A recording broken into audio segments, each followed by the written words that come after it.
Yo, what's up, Mark Music here. Ngayon, sasagutin na natin itong mga master kung ano ba talaga yung nauna sa kanila, overdrive or distortion. Yun, sasagutin na natin itong mga master. Let's go! Ito na mga master, sagutin natin itong mga master kung ano ba dapat ang mauna, distortion ba or overdrive to distortion. Yan, ito na yung demo nito mga master. Uncut po ito mga master. Yan, lahat ng knob ay naka 12 o'clock po. Yan, sa ating distortion. At ito yung ating overdrive, yan naka 12 o'clock. Yung yan ay turbo mode lamang, yan inop ko lang yan para pure na overdrive lang siya. Uunahin natin dito is marami kasi ang nagsasabi na maganda daw yung overdrive yung nauna. So yan yung unahin natin para sa demo na to. Overdrive yung nauuna. Yung gamit ko pala master ay si Tank G. Diyan nakasaksak yung ating dalawang pedals na i-demo ngayon para meron akong monitor sa headset at naka direct record tayo via USB type C. At yan, meron tayong pangalawang camera dyan sa baba para ma-monitor yung volume knob natin na hindi ko yan gagalawin para may reference lang kayo mga master. Yan, engage natin yung ating overdrive.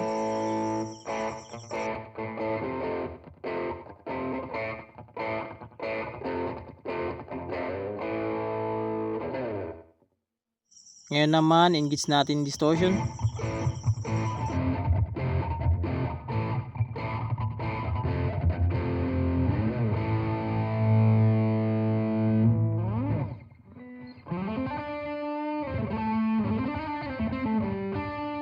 At subukan na natin ipagsabay yung dalawa.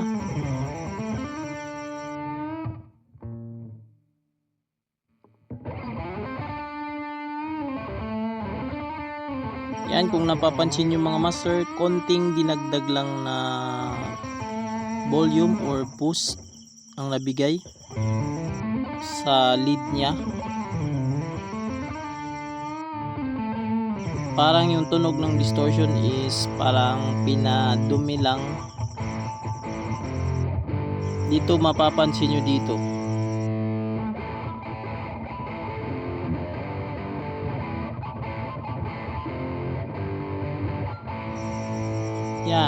Yan lang, parang hindi siya masyado nagdagdag talaga ng boost.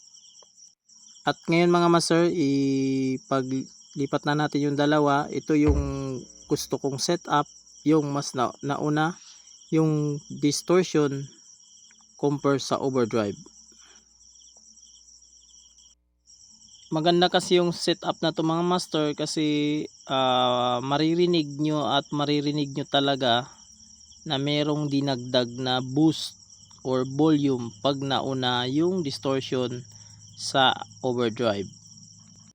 Bagay yung ganitong setup para sa mga nag-lead mga master. Pero nasa inyo pa rin yan mga master kung anong gusto nyong setup. Yan, ito na, itatry na natin. Volume.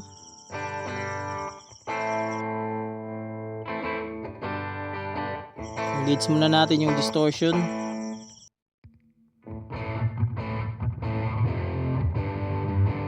Ito namang master, pakinggan nyo ito mga master. Yan o, sumisipa agad yung ating overdrive. Rinig na rinig. At maganda siya sa solo.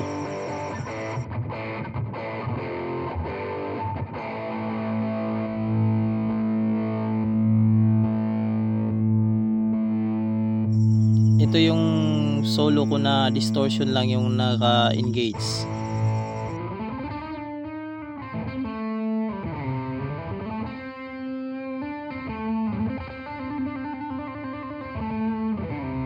Then engage na natin yung ating overdrive.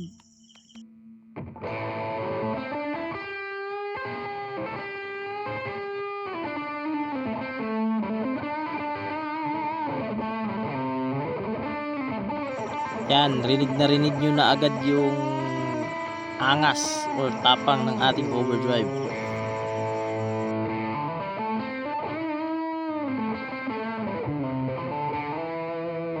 Kaya yan, mag-decide na kayo mga master kung ano talaga ang gusto nyo.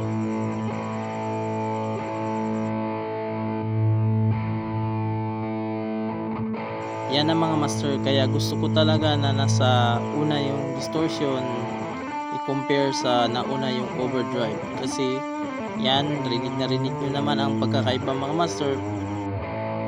Yun, sana nakakatulong itong video na to mga master. Peace out, God bless all.